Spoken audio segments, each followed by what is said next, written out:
매주일 할렐루야 찬양대 찬양에 큰 은혜를 받지만 오늘 특별히 더 은혜와 감동이 되는 것은 오늘 찬양한 곡 우리 황공구 지휘자님께서 직접 작곡하신 곡이라고 합니다. 아유 할렐루야, 큰 은혜가 임한 줄로 믿습니다. 아유 박수하겠습니다. 감사합니다. 이런 수준 높은 찬양을 예배 시간에 나눌 수 있다는 것은 우리의 복인 줄로 믿습니다. 이 시간 거장 시리즈 설교 세 번째 시간을 통하여 기독교 역사에 빛나는 영적인 거장들을 만남을 통하여 우리 신앙의 뿌리를 찾고 우리의 믿음이 새로워지는 수선대우 사명비상의 큰 은혜가 있으시길 간절히 바라겠습니다. 지도 한번 보여주시죠. 지난 시간에 루터가 독일에서 종교개혁의 꽃을 피웠던 말씀을 나눴는데 그 무렵에 프랑스에서 또 한 명의 개혁자가 탄생합니다. 오늘의 주인공이죠. 1509년 7월 10일 프랑스 파리 북쪽의 작은 도시인 누아용이라는 도시에 한 아이가 태어나요. 그의 아버지는 카톨릭 교회 주교의 비서였고 어머니는 프랑스 상류층 경건한 여인이었습니다. 아버지의 기대와 어머니의 후원 속에 아이는 프랑스 귀족들이 받는 높은 수준의 교육을 받으며 자라나게 되죠. 이 아이는 어렸을 때부터 영리함과 총명함이 남달랐어요. 이 천재의 아이는 14살에 대학에 입학해요. 파리 대학에. 그리고 로마 교회가 주는 장학금을 받는 장학생으로 입학하게 됩니다. 너무나 뛰어났던 이 학생은 수업 중에 교수님들을 대신하여 학생들을 가르치기도 했다고 해요. 중세 말기였던 16세기에 여러분 이때 유럽에 불어온 학문의 새바람이 있었는데 그 흐름을 인문주의라고 해요. 인문주의. 1000년 중세 교회에 의해 억압되었던 지성인들의 정신이 깨어나면서 중세 그 이전 고대로 돌아가서 고전을 연구하자는 운동이 시작된 것입니다. 그와 함께 고대 그리스와 로마 시대의 학문과 철학과 예술에 유럽 사회가 눈을 뜨기 시작해요. 그래서 14세기 시작된 이 인문주의 운동이 16세기 이뤘을 때는 유럽 전체가 전대의 미문의 문화적인 전성기, 문예의 대부흥의 시대를 맞이하게 됩니다. 역사는 이 시대를 르네상스라고 불러요. 르네상스. 그 르네상스가 한참이던 그 시간 가운데 이 사람이 태어난 것이죠. 그때 유럽 지성의 중심지 프랑스에서 공부하게 된 그는 고전 연구와 원어 연구에 몰두하게 되고 성경을 기록된 원래 원서, 고전 언어로 성경을 읽을 수 있게 됩니다. 여러분 성경의 원래 언어가 무엇이죠? 구약은 히브리어이고 신약은 그리스어, 헬라어입니다. 고대 셈족의 언어, 고대 그리스어로 성경을 직접 읽을 수 있게 되면서 성경을 기초로 세상을 바라보게 되었고 당시 중세 교회의 잘못된 교리와 폐단을 볼 수 있는 안목을 통찰력을 가지게 되죠. 그리고 마침 1517년에 독일에서 루터가 95개조 반박문을 발표함으로 시작된 종교개혁의 영향 가운데 개혁자들의 책을 읽으며 종교개혁 사상에 눈이 열리게 됩니다. 그렇게 이 사람이 20대를 맞이하게 되었을 때는 신학과 법학을 전공했고 인문주의 영향 가운데 성경을 원어로 연구하게 된 실력자가 된 그는 중세 부패한 카톨릭에 대항하여 교회를 새롭게 건설하기에 최적의 인물로 성장해 있었습니다. 그의 인물이 존 칼빈이에요. 그는 프랑스인이기 때문에 프랑스식으로 발음하면 장 칼뱅, 영어식으로 존 칼빈, 오늘의 주인공입니다. 엘리트 모범생이었던 그의 인생에 삶의 방향이 바뀌는 사건이 일어나게 되죠.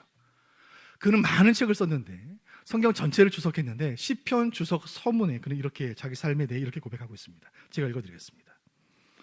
하나님께서는 갑작스러운 회심으로 나의 마음을 복종시키셨고 온순한 성격이 되게 하셨다.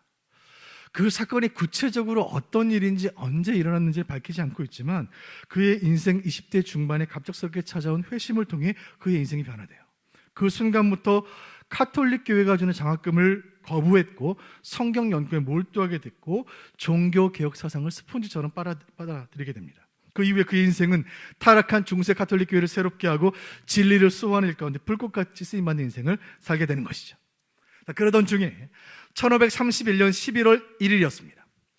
프랑스의 명문대학인 파리대학, 오늘날 솔본 대학의 한 신임 총장이 취임하게 되죠. 그 신임 총장은 칼빈의 친구였던 니콜라스 콥이었습니다. 이날 이 신임 총장은 대학에서 취임식 연설을 하게 되었고 그 신임 총장의 연설에 파리가 발칵 뒤집혀져요.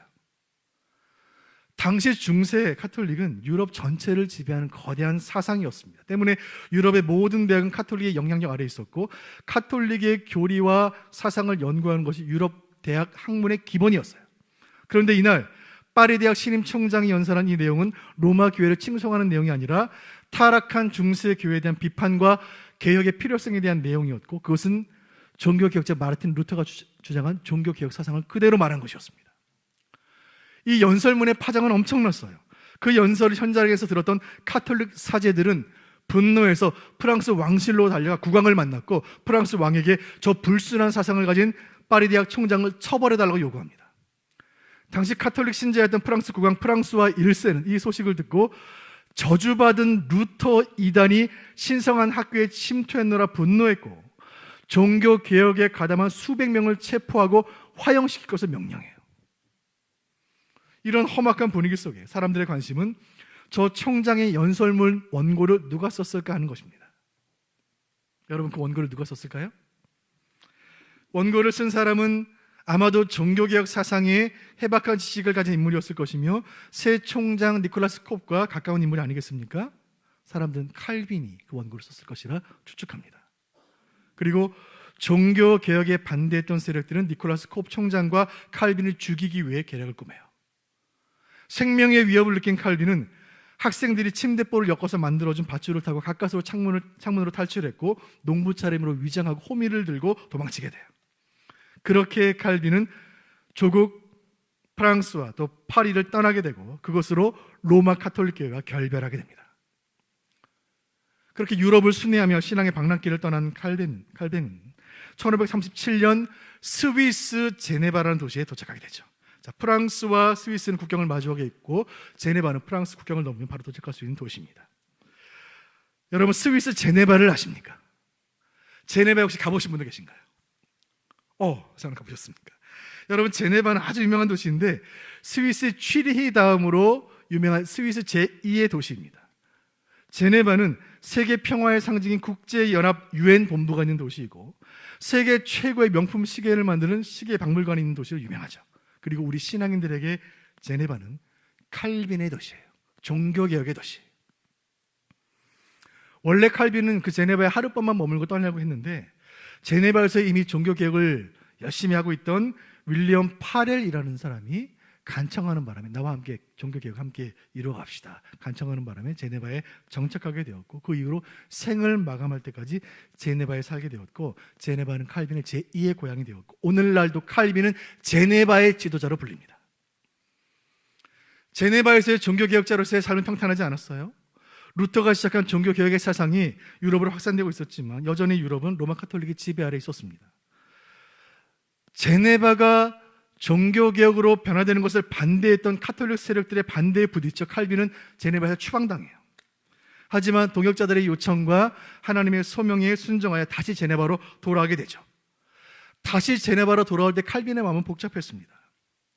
중세 시대의 프로테스탄트 개신교도로 살아간다는 것, 로마 카톨릭에 저항한다는 것, 종교개혁의 지도자로 살아간다는 것이 뼈를 깎는 고통에 따르는 일이라는 사실을 잘 알았기 때문입니다. 그러나 하나님의 부르심에 따라 제네바로 돌아가면서 그 마음에 결단을 담아 동역자였던 파렐에게 편지를 한 통 씁니다. 그 편지의 내용이 지금까지 남아있는데 제가 읽어드리겠습니다.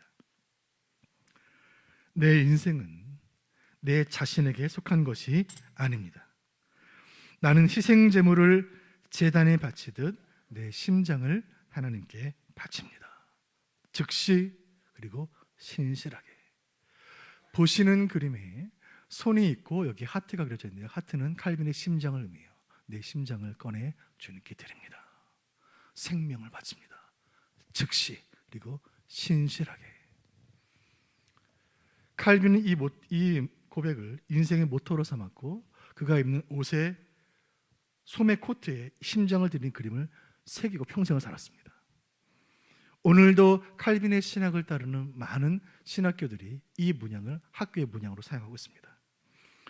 교회 개혁을 위해, 하나님 나라를 위해 자신의 심장조차 제물로 드리기를 결단했던 이 개혁자 칼빈의 삶은 폭발적이었어요. 칼빈이 제네바에 머무는 동안 이 스위스의 도시 제네바는 완전히 새롭게 탈바꿈합니다. 성경이 말하는 교회를 이 땅에 이루고 기독교의 가치가 실현된 사상을 이 땅 가운데 만들고 하나님의 비전으로 도시를 바꾸는 일, 종교 개혁자들이 꿈꿨던 모든 꿈과 이상이 현실로 되는 일이 스위스 제네바에서 일어난 거예요. 칼빈을 생각했습니다. 이 놀라운 개혁이 그저 밤하늘에 반짝였다가 금방 사라져버리는 불꽃놀이와 같은 이벤트로 끝나는 것이 아니라 지속 가능한 개혁이 되기 위해서는 지도자를 양성하는 것이 필요하겠구나. 이런 고민 가운데 카톨릭 학교로 가득했던 유럽 땅에 종교개혁 정신으로 개신교의 지도자를 양성하는 학교를 최초로 설립하게 되었으니 이 학교가 바로 1559년에 세워진 제네바 아카데미입니다. 이 학교를 설립한 칼빈은 유럽의 교회들을 향해 편지를 보내요. 편지의 내용이 이렇습니다. 여러분은 통나무를 보내주십시오. 우리는 불붙는 장작으로 만들어 돌려 보내드리겠습니다. 여러분, 이 말을 이번 우리 교단 총회 때 박성규 총장님이 총회 자리에서 총대들에게 했단 말이에요. 여러분은 통나무를 보내십시오. 여러분 교회에 있는 성도들, 청년들, 젊은이들을 제네바로 보내십시오. 우리는 그들과 함께 이 학교에서 말씀을 나누고 함께 기도하고 말씀을 연구하고 말씀을 훈련하여 그들에게 불을 붙여 다시 교회로 돌려보내드리겠습니다. 이 개혁의 불이, 이 성령의 불이 온 세상에 가득하도록 우리와 함께 해주십시오. 칼빈은 제네바 아카데미를 통해 유수한 설교자, 교수, 성경교사들을 양성해서 유럽의 교회들로 파송했고 이들을 통해 종교개혁은 꺼지지 않는 들불처럼 계속해서 번져갈 수가 있었습니다. 그 칼빈과 함께 개혁을 이루었던 사람들이 있는데, 여러분 지금 스위스 제네바에 가면 바스티옹이라는 공원이 있는데 그래만 보이시죠? 이 공원에 가면 종교개혁의 벽이라는 조각품들로 장식된 큰 벽이 하나 있습니다. 그 벽이 종교개혁을 기념하는 벽이에요. 이 벽의 중심에 4명의 사람들이 조각으로 세워져 있는데 이 4사람이 누굴까요? 이 중에 중심에 서 있는 분, 한 걸음쯤 앞으로 나와 있는 분이 존 칼빈이고, 그 오른쪽에 있는 분이 제네바에서 그와 동역했던 윌리엄 파렐입니다. 그리고 그의 왼쪽에 있는 분이 칼빈의 제자 베자예요. 칼빈은 이 베자의 품에 안겨 생을 마감하게 되죠. 그리고 맨 오른쪽에 있는 분이 존 낙스, 스코틀랜드의 개혁자 존 낙스, 장로교의 스승인 존 낙스입니다. 이 4명의 조각을 만들어 종교개혁의 정신을 지키는 도시가 스위스 제네바예요. 칼빈의 제네바는 중세 카톨릭으로부터 벗어나 종교개혁의 원리로 완전히 재탄생한 영적인 신도시였어요. 훗날 존 낙스는 칼빈의 제네바를 평가하기를 이렇게 평가했습니다. 제가 읽어드리겠습니다. 사도들의 시대 이후, 즉 예수님 시대 이후로 이 땅에 존재한 가장 완전한 그리스도의 학교였다. 칼빈은 모든 크리스찬들이 꿈꾸었던 성경적인 세상을 눈앞에 현실로 만들었던 실천적인 개혁가였습니다. 그렇게 불꽃 같은 삶을 살던 칼빈은 50대에 이르러 건강이 악화되기 시작해요. 그리고 1564년 동역자였던 파렐에게 마지막 편지를 보내게 됩니다. 편지를 제가 읽어드릴게요. 나는 그리스도와 함께 살고 그리스도를 위해 죽는 것으로 만족합니다. 사랑하는 동역자들이여, 안녕을 구합니다. 그렇게 마지막 편지를 남기고 영광스러운 하나님의 보좌 앞으로 나아간 칼빈의 나이 54세였습니다. 그의 사상을 3가지 키워드를 함께 나누기 원하는데, 첫 번째는 기독교 강요예요. 기독교 강요. 칼빈의 첫 번째 업적이 스위스 제네바라는 도시의 개혁이었다면 그의 두 번째 업적은 이 한 권의 책입니다. 조국 프랑스에서 개신교 신앙 때문에 박해를 받던 칼빈은 국경을 넘어 스위스로 피해야 했고 그의 방랑생활을 시작이 돼요. 그러나 이 싸움은 잠시 피한다고 끝날 싸움이 아니라는 사실을 칼빈은 알았습니다. 그리고 무엇보다 묵혀져 있던 칼빈의 마음 가운데는 조국 프랑스에서 개신교 신앙 때문에 박해받는 그 성도들이 눈에 밟히는 거예요. 그래서 칼빈은 펜을 들었습니다. 그 개신교 신도들이 믿는 믿음이 참되다는 사실과 신앙 때문에 로마 카톨릭의 박해를 받는 중에도 그 믿음을 지키는 것이 하나님 앞에 정당하다는 사실을 논리적으로 입증하기를 원했습니다. 그렇게 쓰여진 책이 기독교 강요입니다. 이 위대한 책은 하나님, 그리스도, 인간, 교회라는 4가지 챕터로 구성이 되어 있는데 기독교 진리 전체를 일목요연하게 정리한 위대한 책이에요. 기독교 강요는 성경 전체를 응축해 놓은 엑기스와 같습니다. 칼빈이 이 책을 쓰면서 성경을 굉장히 많이 인용하는데 성경을 인용한 횟수를 보면 신약 성경을 인용한 횟수가 4330번, 구약 성경을 인용한 횟수가 2477번입니다. 철저하게 성경을 중심으로 기록된 이 기독교 강요는 중세 로마 카톨릭이 구축해 놓은 거대한 성을 허무는 폭탄과도 같았습니다. 로마 카톨릭의 지도자들은 이 불순한 책을 불태우고 박해했지만 인쇄된 책과 함께 종교개혁의 사상은, 칼빈의 사상은 전 유럽으로 산불처럼 번져갑니다. 여러분과 제가 믿는 개신교의 모든 교리가 이 책에서 나왔어요. 위대한 개혁가요 천재 신학자가 기록한 이 놀라운 책은 중세 교회의 오류들을 날카롭게 지적하고 하나님이 원하시는 참된 교회가 무엇인지를 보여주는 하나님의 선물과 같습니다. 기독교 강해입니다. 자, 두 번째 그의 사상의 키워드는 오직 성경이에요. 오직 성경. 라틴어로 솔라 스크립투라. 오직 성경. 칼빈은 중세 교회가 타락할 수밖에 없던 원인을, 그 본질을 꿰뚫어 보았습니다. 모든 불행의 시작은 교회의 권위가 성경의 권위보다 더 높은 곳에 있었기 때문이에요. 중세 말에 교회의 권위는, 교황의 권위는, 성직자의 권위, 사제의 권위는 한없이 높아져 세속 권력조차 그 발 앞에 무릎 꿇는 유럽 최고의 권력이 되어 있었고, 교회의 권위가 높아질수록 교회는 성경에서 멀어졌습니다. 마치 줄이 끊어져 저 높은 하늘로 저 멀리 날아가는 풍선처럼, 마치 대기권을 벗어나 무중력 상태로 들어간 우주선처럼 중세 말기 교회는 더 이상 성경의 영향을 받지 않는 교회가 되어버립니다. 성경으로부터 벗어난 교회는 곱빗 불린 망아지와 같이 교리를 왜곡시키고 진리를 변질시키며 타락과 부패의 나락으로 빠져들어갔습니다. 모든 문제의 시작은 성경의 권위가 무너진 결과였습니다. 그렇다면 모든 문제를 바로잡는 길은 한 가지, 성경의 권위를 바로 세우는 것이었습니다. 이사야 40장 8절 말씀 보시죠. 같이 읽어보겠습니다. 시작. 푸른 마르고 꽃은 시드나 우리 하나님의 말씀은 영원히 서리라 하라. 아멘. 인간의 제도, 인간의 제국, 인간의 문명, 어느 것도 영원하지 않다. 여름날 푸르렀던 그 풀이 가을날 바싹 말라버린 것처럼, 아침에 피었던 꽃이 저녁이면 시드는 것처럼 사람의 권세, 사람의 권력, 사람의 권위는 영원한 시간 앞에서 바람과도 같다. 그러나 살아계신 하나님 말씀의 권위는 영원한 줄로 믿으시기를 바랍니다. 하나님이 영원하시니 그 말씀이 영원한 것이고, 그 하나님 오늘도 살아계시니 그 말씀이 오늘도 살아있어서 살아 숨쉬며 역동하며 스스로 역사하시는 줄로 믿으시길 바라요. 오직 성경. 이 가치로 무장한 칼빈은 카톨릭 교회에서는 상상도 할 수 없는 광범위하고 포괄적인 성경 연구에 몰입해요. 평생 성경을 연구했어요. 그리고 그 결과를 교회에서, 강단에서 성도들에게 선포합니다.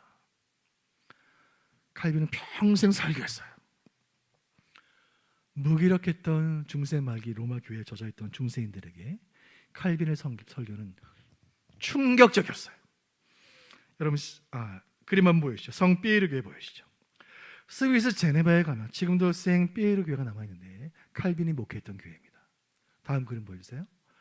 칼빈은 일부러 강단을 높은 곳에 만들었습니다. 높은 곳에. 그것은 설교자가 높은 권위를 가졌기 때문이 아니라 말씀이 높은 권위를 가졌기 때문에, 말씀의 권위를 높이기 위해, 설교의 권위를 높이기 위해 강단을 높이 만들었습니다. 강단에 설교하는 칼빈의 모습이에요. 그리고 그 칼빈이 설교했던 강단이 지금 스위스에 그대로 남아있습니다. 강단에 서서 말씀을 전하는 칼빈은 자신이 전하는 이 설교가 자신의 생각이 아니라 하나님의 말씀이라는 확신에 차 있었어요. 그가 붙들었던 말씀이 디모데후서 3장 16절과 17절입니다. 오늘 설교의 본문 말씀인데 같이 읽어보겠습니다. 디모데후서 말씀 시작.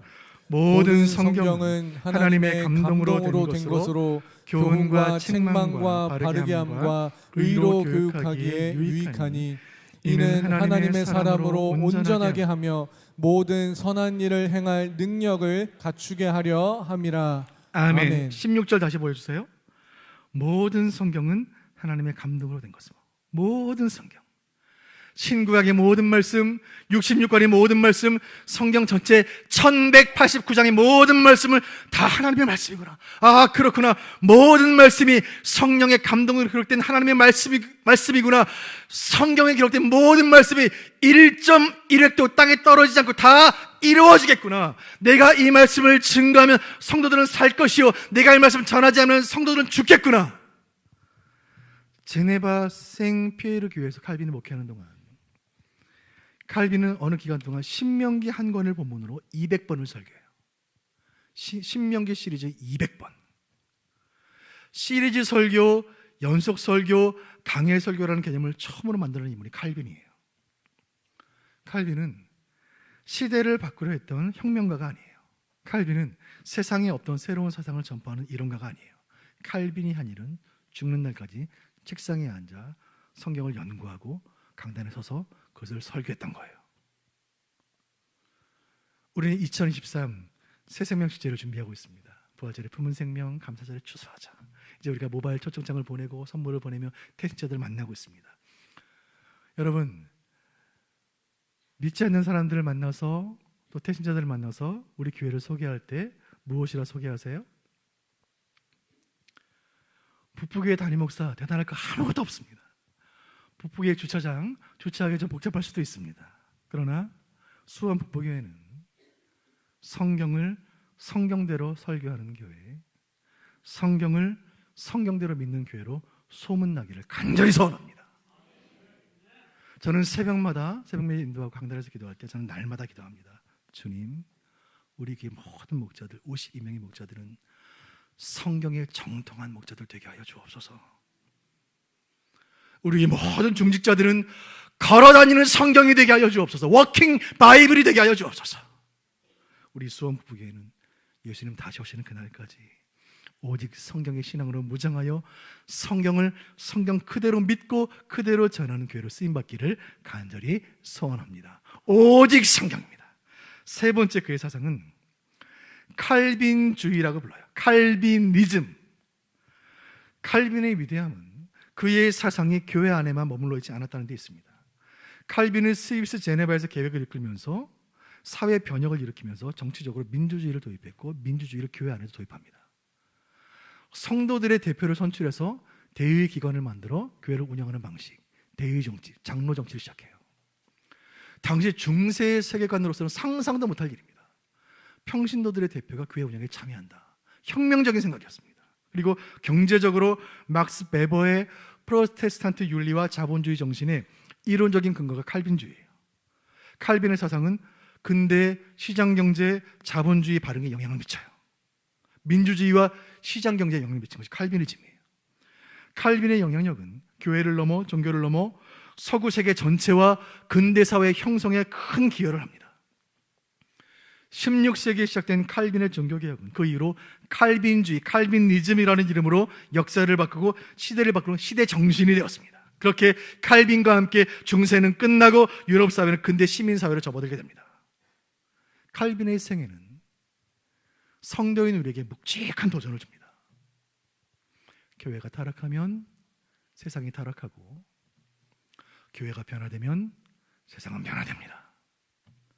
교회가 변하지 않으면 세상은 변하지 않아요. 우리가 칼빈의 생애와 사상을 살폈는데 그의 삶을 통해 우리에게 주시는 두 가지 교훈을 나누기 원해요. 칼빈의 삶을 통해 하나님 우리에게 주시는 두 가지 교훈. 첫 번째 교훈은 하나님의 절대 주권이에요. 하나님의 절대 주권. 제가 언젠가 고깃집에 갔는데 사장님 고기를 구워주시는 거예요. 제가 배가 고파서 고기를 집어먹으려고 하는데 사장님의 불호령이 떨어지는 것입니다. 아직 안 익었습니다. 아직 먹지 마세요. 기다리세요. 움찔했습니다. 그래서 그 사장님이 다 익을 때까지 잘 구워주시고 이제 드셔도 됩니다 할 때까지 저는 목마른 사슴이 시냇물을 찾는 것처럼 사장님의 눈빛을 바라보며 사장님의 허락을 기다렸습니다. 여러분, 고깃집에서 고기를 언제 먹을 수 있는지는 사장님의 주권에 달린 것입니다. 엿장수가 하루에 가위질을 몇 번 합니까? 엿장수 마음입니다. 엿장수의 주권에 달린 거예요. 왜요? 그 엿의 주인은 엿장수니까. 토기장이가 진흙을 어떤 모양을 만들어 어떤 그릇을 만들지는 토기장이의 주권에 달렸습니다. 왜요? 토기장이가 주인이니까. 칼빈의 핵심 사상이 여기 있습니다. 세상 모든 만물의 주인은 하나님이시고 모든 인생의 주인은 하나님이시기에 우리 모든 세상사 모든 인생은 하나님의 주권에 달렸다. 하나님이 주인이시니까. 아멘. 세상을 지으신 분이 하나님이시고 나를 지으신 분이 하나님이시니까 세상 모든 만사 모든 역사 내 삶은 하나님께 달렸다. 하나님의 절대 주권이에요. 그는 기독교 강요에서 이렇게 말합니다. 빗방울 하나라도 하나님 명령 없이는 한 방울도 떨어지지 않는다. 성도의 삶에 우연이란 없다. 여러분, 하나님이 허락치 않으시면 아무 일도 안 일어납니다. 하나님의 절대 주권 사상은 칼빈의 인생과 경험으로 체득한 간증이에요. 여러분, 우리가 거장 시리즈 가운데 세 번째 인물을 만나고 있는데 앞선 두 명과 칼빈은 달라요. 어거스틴은 밀라노의 정원에서 들고 읽으라는 말씀을 듣고 성경을 펼쳐 읽고 그 자리에서 회심해요. 루터는 보름스 의회에서 수만 명이 지켜보는 가운데 내가 여기 서 있다 외치면서 역동적인 개혁계의 전사가 됩니다. 그러나 칼빈은 달라요. 칼빈에게는 혁명가적인 기질이 없어요. 그는 학자예요. 그는 소심한 사람이에요. MBTI에 E 기질이 없어요. I형이에요. 내향적이고 수동적이었던 칼빈의 인생에 하나님이 찾아오신 거예요. 어느 날 갑자기. 그리고 주권적으로 개입하시고 하나님의 때에 갑작스러운 회심으로 그를 부르시고 강권적으로 프랑스에서 제네바로 옮기시고 하나님의 뜻 가운데 개혁자의 삶을 살게 하신 거예요. 칼빈은 자신의 인생을 돌아볼 때 그가 할 수밖에 없는 고백은 이것입니다. 내 인생에 일어난 모든 일들, 내가 제네바에서 했던 모든 일들은 하나님이 하신 일이다. 내가 한 일은 아무것도 없다. 어거스틴은 위대한 스승이고 마르틴 루터는 탁월한 혁명가이며 칼빈은 전대미문의 천재이지만 중세 말기 교회를 새롭게 하고 세상을 바로 세우는 종교개혁의 역사 속에서 그들이 차지할 공로는 전혀 없어요. 모든 것은 하나님 주권에 달렸으며 모든 영광은 하나님이 취하시는 거예요. 여러분, 우리 인생의 주권은 하나님께 있습니다. 여러분, 이 사실이 감사해야 할 제목이에요.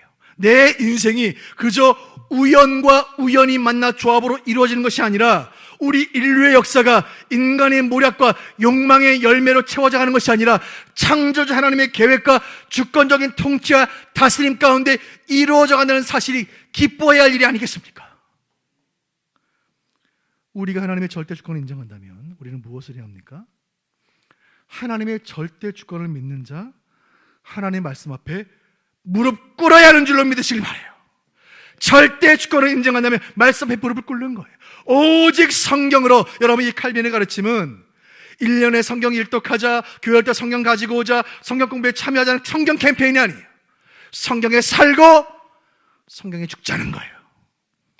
성경이 명하면 죽는 한에서 그 일을 행하는 것이고 성경에 금하면 이를 악물고 금하시기를 바랍니다. 성경에 천국이 있다고 하시니 인생이 아무리 힘들어도 눈물이 나도 하늘을 소망으로 살아가는 것이고 성경에 지옥이 있다 하시니 죄를 두려워하고 믿지 않는 영혼들에 대한 애통하는 마음을 품는 거예요. 그 성도가 교만하다는 증거는 성경을 펼치지 않는 거예요. 성경을 펼치지 않는 성도는 성경에 담긴 하나님의 지혜보다 내 지혜가 더 뛰어나다고 믿는 교만한 사람이에요. 성도가 기도하지 않는 것은 바빠서가 아니라 시간이 없어서가 아니라 성령의 능력보다 내 능력이 더 강하다고 믿는 오판 때문이에요. 내가 오직 성경의 삶을 살고 있는지 확인하는 방법이 있습니다. 오직 성경의 믿음으로 살아가는 성도는 설교를 듣는 태도가 달라요. 강단 앞에서 눈빛이 다른 거예요. 하박국 2장 10절 읽어보겠습니다. 하박국 2장 10절 시작. 오직 여호와는 그 성전에 계시니 온 땅은 그 앞에서 잠잠할지니라 하시니라. 아멘. 설교는 인간의 침묵 속에 하나님이 홀로 말씀하시는 시간이에요. 목사가 말하는 시간이 아니라 하나님이 말씀하시는 시간이에요. 하나님의 문제 앞에서 사람의 주장, 인생의 논리, 세상의 판단, 모든 인간의 소리는 잠잠해지고 오직 여호와의 음성이 우리 심령으로 들어오는 시간이 바로 지금이에요. 사랑하는 여러분, 우리가 언젠가 이 땅에서 삶을 다 마치고 이 세상을 떠나 내 아버지 집 천국에 가서 우리 주님 얼굴 직접 뵙고 주님 음성 직접 들을 때까지, 그때까지 이 땅 사는 모든 날 동안 강단을 통하여 설교를 통하여 사랑하는 아버지의 음성을 들으시는 저와 여러분 되시기를 주님의 이름으로 축복합니다. 설교를 마치면서 우리가 고백해야 할 것이 있어요. 칼빈은 출중한 학자요 위대한 개혁자이기 전에 성경을 너무너무 사랑한 한 사람의 성도였습니다. 여러분, 칼빈이 위대한 것이 아니라 칼빈이 붙들었던 성경이 위대한 거예요. 말씀이 위대한 거예요. 목회 현장에 있다 보면, 목양실에 있다 보면 한 주간 우리 성도들의 삶에서 일어나는 여러 소식들이 들려와요. 사건 사고가 없는 날이 없어요. 눈물 나는 소식, 가슴 철렁한 소식이 없을 때가 없어요. 지금도 예배 중에 가슴 철렁한 소식들이 저에게 들려오는 거예요. 여러분, 지금 여러분의 마음을 무겁게 하는 인생의 문제 때문에 얼마나 힘드십니까? 앞으로 살아가면서 이보다 더한 어려움이 없다는 보장이 어디 있어요? 여러분, 우리가 이 땅을, 이 고난 많은 세상, 이 눈물 많은 세상을 어떻게 살아야 합니까? 여러분, 세상 어떻게 살아야 돼요? 하나님 백성인 우리가 성경을 사랑하면 되는 줄로 믿으시길 바랍니다. 성경을 사랑하면 되는 거예요. 우리 역사를 함께 나누고 있는데 종교개혁 역사 500년이 우리가 주는 교훈이 여기 있어요. 교회가 성경으로 돌아가면, 성도가 성경으로 돌아가면 모든 것이 제자리를 찾는 거예요. 성도가 성경을 성경으로 사랑하면 모든 문제들이 풀리기 시작하는 거예요. 사랑하는 북부교회 교회 여러분, 성경을 사랑하십니까? 간절히 바라는 것은 오늘 이 설교를 통하여 하나님의 말씀인 성경을 이전보다 더욱 사랑하는 저와 여러분 되시기를 주님의 이름으로 축원드립니다. 성경을 펼치면 지금도 나를 사랑한다고 말씀하시는 주님의 음성이 들리기를 바라고, 성경을 펼치면 나를 위해 십자가에 설리신 예수의 보혈의 온기가 느껴지기를 주님의 이름으로 축원드립니다. 오늘 이 말씀대로 우리 모두는 이 성경 사랑하면서, 그 말씀 사랑하면서 한평생 살다가 언젠가 우리가 이 삶을 마칠 때에 우리의 묘비에 한평생 성경을 사랑했던 성경의 사람 이곳에 잠들다 그는 성경의 사람이었노라 이렇게 기록된다면 한없는 영광이 아니겠습니까? 바라기는 오직 성경의 믿음으로 충만하여 이 눈물 많은 세상, 이 고난 많은 세상, 성경의 사람으로 이 땅을 살아가는 저와 여러분 되시기를, 영적인 거장들 되시기를, 우리 수원 북부교회가 되기를 주님의 이름으로 축원드립니다.